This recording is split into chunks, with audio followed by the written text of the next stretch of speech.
Understand by Ted Chiang. Part 2.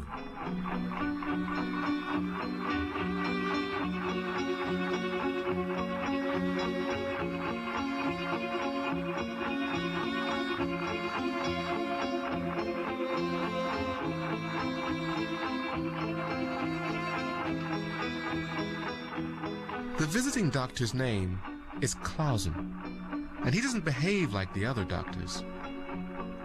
Judging by his manner, he's accustomed to wearing a mask of blandness with his patients, but he's a bit uncomfortable today. He affects an air of friendliness, but it isn't as fluent as the perfunctory noise that the other doctors make. The test works this way, Leon.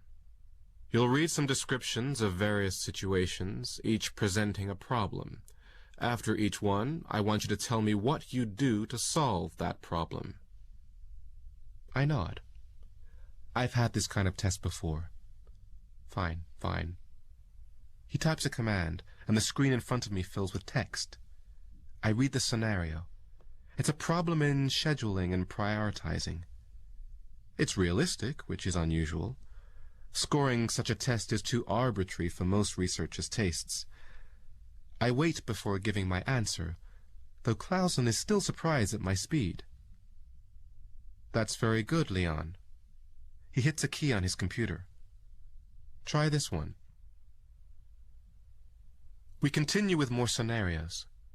As I'm reading the fourth one, Clausen is careful to display only professional detachment. My response to this problem is of special interest to him, but he doesn't want me to know. The scenario involves office politics and fierce competition for a promotion. I realize who Clausen is. He's a government psychologist, perhaps military, probably part of the CIA's Office of Research and Development. This test is meant to gauge Hormone K's potential for producing strategists. That's why he's uncomfortable with me. He's used to dealing with soldiers and government employees, subjects whose job is to follow orders. It's likely that the CIA will wish to retain me as a subject for more tests. They may do the same with other patients, depending on their performance. After that, they'll get some volunteers from their ranks, starve their brains of oxygen, and treat them with Hormone K. I certainly don't wish to become a CIA resource, but I've already demonstrated enough ability to arouse their interest. The best I can do is to downplay my skills and get this question wrong. I offer a poor course of action as my answer, and Clausen is disappointed. Nonetheless, we press on. I take longer on the scenarios now and give weaker responses. Sprinkled among the harmless questions are the critical ones. One about avoiding a hostile corporate takeover, another about mobilizing people to prevent the construction of a coal-burning plant. I miss each of these questions. Clausen dismisses me when the test ends. He's already trying to formulate his recommendations. If I'd shown my true abilities, the CIA would recruit me immediately. My uneven performance will reduce their eagerness, but it won't change their minds. The potential returns are too great for them to ignore Hormone K. My situation has changed profoundly. When the CIA decides to retain me as a test subject, my consent will be purely optional. I must make plans. It's 4 days later, and Shay is surprised. You want to withdraw from the study? Yes, effective immediately. I'm returning to work. If it's a matter of compensation, I'm sure No, money's not the problem. I've simply had enough of these tests. I know the tests become tiring after a while, but we're learning a great deal, and we appreciate your participation, Leon. It's not merely, I know how much you're learning from these tests. It doesn't change my decision. I don't wish to continue. Shay starts to speak again, but I cut him off. I know that I'm still bound by the confidentiality agreement. If you'd like me to sign something confirming that, Send it to me. I get up and head for the door. Goodbye, Dr. Shea. It's 2 days later when Shea calls. Leon, you have to come in for an examination. I've just been informed adverse side effects have been found in patients treated with hormone K at another hospital. He's lying. He'd never tell me that over the phone. What sort of side effects? Loss of vision. There's excessive growth of the optic nerve, followed by deterioration. The CIA must have ordered this when they heard that I'd withdrawn from the study. Once I'm back in the hospital, Shea will declare me mentally incompetent and confine me to their care. Then I'll be transferred to a government research institution. I assume an expression of alarm. I'll come down right away. Good. Shea is relieved that his delivery was convincing. We can examine you as soon as you arrive. I hang up and turn on my terminal to check the latest information in the FDA database. There's no mention of any adverse effects on the optic nerve or anywhere else. I don't discount the possibility that such effects might arise in the future, but I'll discover them by myself. It's time to leave Boston. I begin packing. I'll empty my bank accounts when I go. Selling the equipment in my studio would generate more cash, but most of it is too large to transport. I take only a few of the smallest pieces. After I've been working a couple of hours, the phone rings again. Shea, wondering where I am. This time I let the machine pick it up. Leon, are you there? This is Dr. Shea. We've been expecting you for quite some time. He'll try calling one more time, and then he'll send the orderlies in white suits, or perhaps the actual police, to pick me up. 7:30 p.m. Shea is still in the hospital waiting for news about me. I turn the ignition key and pull out of my parking spot across the street from the hospital. Any moment now, he'll notice the envelope I slipped under the door to his office. As soon as he opens it, he'll realize that it's from me. Greetings, Dr. Shea. I imagine you're looking for me.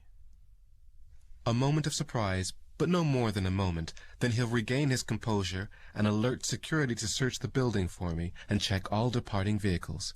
Then he'll continue reading. You can call off those burly orderlies who are waiting at my apartment. I don't want to waste their valuable time. You're probably determined to have the police issue an APB on me, though. Therefore, I've taken the liberty of inserting a virus in the DMV computer that will substitute information whenever my license plate number is requested. Of course, you could give a description of my car, but you don't even know what it looks like, do you? Leon. He'll call the police to have their programmers work on that virus. He'll conclude that I have a superiority complex, based on the arrogant tone of the note, the unnecessary risk taken in returning to the hospital to deliver it, and the pointless revelation of a virus which might otherwise have gone undetected. Shea will be mistaken, though. Those actions are designed to make the police and CIA underestimate me, so I can rely on their not taking adequate precautions. After cleaning my virus from the DMV computer, the police programmers will assess my programming skills as good, but not great, and then load the backups to retrieve my actual license number. This will activate a second virus, a far more sophisticated one. This will modify both the backups and the active database. The police will be satisfied that they've got the correct license number and spend their time chasing that wild goose. My next goal is to get another ampule of hormone K. Doing so, unfortunately, will give the CIA an accurate idea of how capable I really am. If I hadn't sent that note, the police would discover my virus later, at a time when they'd know to take super stringent precautions when eradicating it. In that case, I might never be able to remove my license number from their files. Meanwhile, I've checked into a hotel, and I'm working out of the room's data net terminal.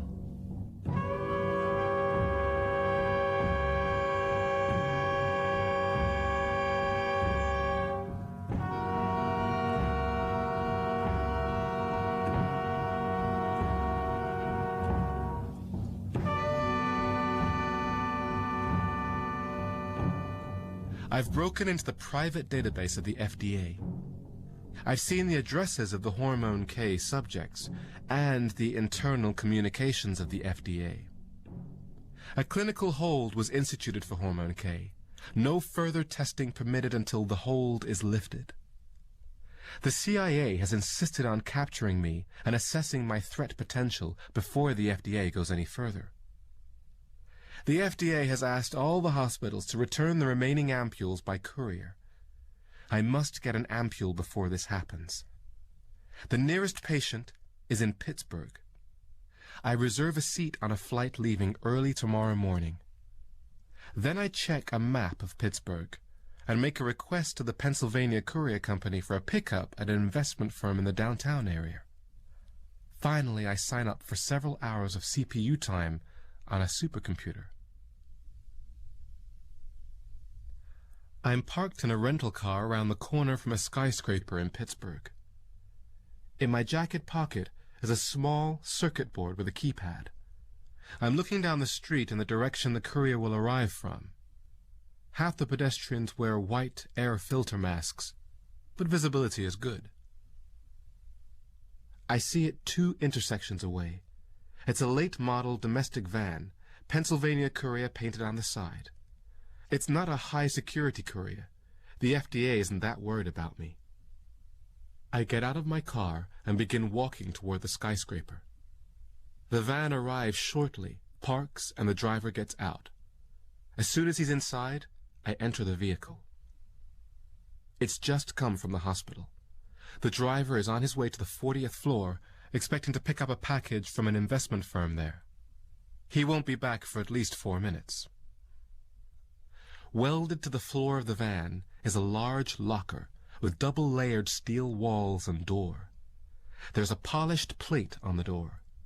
The locker opens when the driver lays his palm against its surface. The plate also has a data port in its side, used for programming it. Last night, I penetrated the service database for Lucas Security Systems, the company that sells handprint locks to Pennsylvania Courier. There I found an encrypted file containing the codes to override their locks. I must admit that while penetrating computer security remains generally unaesthetic, certain aspects of it are indirectly related to very interesting problems in mathematics.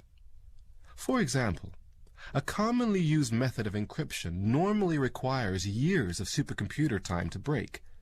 However, during one of my forays into number theory, I found a lovely technique for factoring extremely large numbers.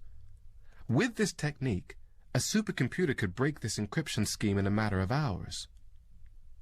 I pull the circuit board from my pocket and connect it to the data port with a cable.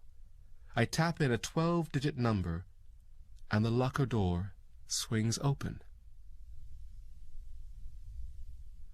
By the time I'm back in Boston with the ampule, the FDA has responded to the theft by removing all pertinent files from any computer accessible through the datanet, as expected. With the ampule and my belongings, I drive to New York City. The fastest way for me to make money is, oddly enough, gambling. Handicapping horse races is simple enough. Without attracting undue attention, I can accumulate a moderate sum and then sustain myself with investments in the stock market. I'm staying in a room in the cheapest apartment I could find near New York that has datanet outlets. I've arranged several false names under which to make my investments and will change them regularly. I shall spend some time on Wall Street so that I can identify high-yield, short-term opportunities from the body language of brokers. I won't go more than once a week. There are more significant matters to attend to, gestalts beckoning my attention. As my mind develops, so does my control over my body. It is a misconception to think that during evolution, humans sacrificed physical skill in exchange for intelligence. Wielding one's body is a mental activity. While my strength hasn't increased, my coordination is now well above average. I'm even becoming ambidextrous. Moreover, my powers of concentration make biofeedback techniques very effective. After comparatively little practice, I am able to raise or lower my heart rate and blood pressure. I write a program to perform a pattern match for photos of my face and search for occurrences of my name. I then incorporate it into a virus for scanning all public display files on the datanet. The CIA will have the National Datanet news briefs display my picture and identify me as a dangerously insane escaped patient, perhaps a murderer. The virus will replace my photo with video static. I plant a similar virus in the FDA and CIA computers to search for copies of my picture in any downloads to regional police. These viruses should be immune to anything that their programmers can come up with. Undoubtedly, Shea and the other doctors are in consultation with the psychologists of the CIA, guessing where I might have gone. My parents are dead, so the CIA is turning its attention to my friends, asking whether I've contacted them. They'll maintain surveillance on them in the event I do. A regrettable invasion of their privacy, but it isn't a pressing matter. It's unlikely that the CIA will treat any of their agents with Hormone K to locate me. As I myself demonstrate, a super-intelligent person is too difficult to control. However, I'll keep track of the other patients, in case the government decides to recruit them. The quotidian patterns of society are revealed without my making an effort. I walk down the street, watching people go about their business, and though not a word is spoken, the subtext is conspicuous. A young couple strolls by, the adoration of one bouncing off the tolerance of the other. Apprehension flickers and becomes steady as a businessman, fearful of his supervisor, begins to doubt a decision he made earlier today. A woman wears a mantle of simulated sophistication, but it slips when it brushes past the genuine article.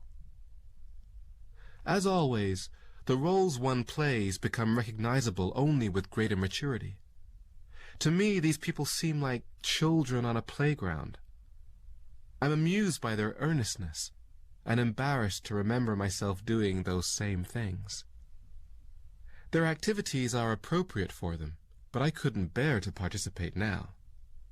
When I became a man, I put away childish things. I will deal with the world of normal humans only as needed to support myself. I acquire years of education each week, assembling ever larger patterns. I view the tapestry of human knowledge from a broader perspective than anyone ever has before. I can fill gaps in the design where scholars never even noticed a lack, and enrich the texture in places that they felt were complete. The natural sciences have the clearest patterns. Physics admits of a lovely unification, not just at the level of fundamental forces, but when considering its extent and implications. Classifications like optics or thermodynamics are just straitjackets, preventing physicists from seeing countless intersections. Even putting aside aesthetics, the practical applications that have been overlooked are legion. Years ago, engineers could have been artificially generating spherically symmetric gravity fields. Having realized this, however, I won't build such a device or any other. It would require many custom-built components, all difficult and time-consuming to procure. Furthermore, actually constructing the device wouldn't give me any particular satisfaction, since I already know it would work, and it wouldn't illuminate any new gestalts. I'm writing part of an extended poem as an experiment. After I've finished one canto, I'll be able to choose an approach for integrating the patterns within all the arts. I'm employing 6 modern and 4 ancient languages. They include most of the significant worldviews of human civilization. Each one provides different shades of meaning and poetic effects. Some of the juxtapositions are delightful. Each line of the poem contains neologisms born by extruding words through the declensions of another language. If I were to complete the entire piece, it could be thought of as Finnegan's Wake multiplied by pounds, cantos.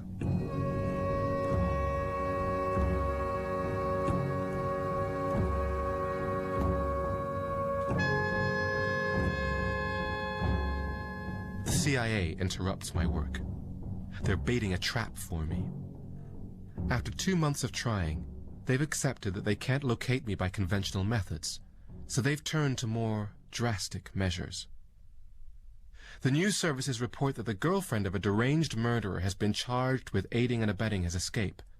The name given is Connie Parrott, someone I was seeing last year. If it goes to trial, it's a foregone conclusion that she'll be sentenced to a lengthy prison term. The CIA is hoping that I won't allow that. They expect me to attempt a maneuver that will expose me to capture. Connie's preliminary hearing is tomorrow. They'll ensure that she's released on bail, through a bondsman if necessary, to give me an opportunity to contact her.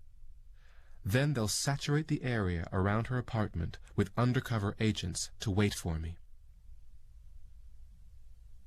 I begin editing the first image on screen. These digital photos are so minimal compared to hollows, but they serve the purpose. The photos, taken yesterday, show the exterior of Connie's apartment building, the street out front, and nearby intersections. I move the cursor across the screen, drawing small crosshairs in certain locations on the images. A window, with lights out but curtains open, in the building diagonally opposite. A street vendor, 2 blocks from the rear of the building. I mark 6 locations altogether.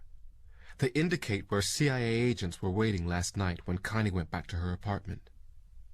Having been cued by the videotapes of me in the hospital, they knew what to look for in all male or ambiguous passerbys. The confident, level gait. Their expectations worked against them. I simply lengthened my stride, bobbed my head up and down a bit, reduced my arm motion. That, and some atypical clothes, were sufficient for them to ignore me as I walked through the area. At the bottom of one photo, I type the radio frequency used by the agents for communication, and an equation describing the scrambling algorithm employed. Once I've finished, I transmit the images to the director of the CIA. The implication is clear. I could kill his undercover agents at any time, unless they withdraw. To have them drop charges against Connie, and for a more permanent deterrent against the CIA's distractions, I shall have to do some more work. Pattern recognition again, but this time it's of a mundane variety. Thousands of pages of reports, memos, correspondence. Each one is a dot of color in the pointillist painting. I step back from this panorama, watching for lines and edges to emerge and create a pattern. The megabytes that I scanned constituted only a fraction of the complete records for the period I investigated, but they were enough. What I found is rather ordinary, far simpler than the plot of a spy novel. The director of the CIA was aware of a terrorist group's plan to bomb the Washington, D.C. metro system. He let the bombing occur in order to gain congressional approval for the use of extreme measures against that group. A congressman's son was among the casualties, and the CIA director was given a free hand in handling the terrorists. While his plans aren't actually stated in CIA records, they're implied quite clearly. The relevant memos make only oblique references, and they float in a sea of innocuous documents. If an investigating committee were to read all of the records, the evidence would be drowned out by the noise. However, a distillation of the incriminating memos would certainly convince the press. I send the list of memos to the director of the CIA with a note, "Don't bother me, and I won't bother you." He'll realize that he has no alternative. This little episode has reinforced my opinion of the affairs of the world. I could detect clandestine ploys everywhere if I kept informed about current events, but none of them would be interesting. I shall resume my studies. Control over my body continues to grow. By now I could walk on hot coals or stick needles in my arm if I were so inclined. However, my interest in Eastern meditation is limited to its application to physical control. No meditative trance I can attain is nearly as desirable to me as my mental state when I assemble gestalts out of elemental data. I'm designing a new language. I've reached the limits of conventional languages, and now they frustrate my attempts to progress further. They lack the power to express concepts that I need, and even in their own domain, they're imprecise and unwieldy. They're hardly fit for speech, let alone thought. Existing linguistic theory is useless. I'll reevaluate basic logic to determine the suitable atomic components for my language. This language will support a dialect co-expressive with all of mathematics, so that any equation I write will have a linguistic equivalent. However, mathematics will be only a small part of the language, not the whole. Unlike Leibniz, I recognize symbolic logic's limits. Other dialects I have planned will be co-expressive with my notations for aesthetics and cognition. This will be a time-consuming project, but the end result will clarify my thoughts enormously. After I've translated all that I know into this language, the patterns I seek should become evident.